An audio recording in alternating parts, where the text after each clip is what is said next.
қоштаса білу керекпіз.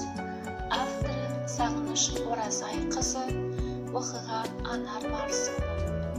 Тәтті күндерің болып бір ғайып, жалғыздық жанды жылатқан шақта, баянды бақыт басыңнан тайып тағдырың ауырсын артқан шақта, жаныңнан табылмайтындармен қоштаса білу керекпіз.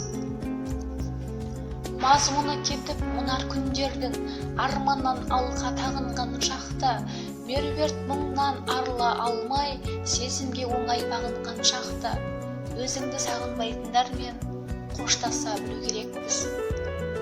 Қарбалас күйбең қалтарысы көп, өмірден мынау шаршаған шақта, қиындықтармен тайтарысып кеп, күндерің мұңды басталған шақта, қасыңда қалмайтындармен қоштаса білу керекпіз.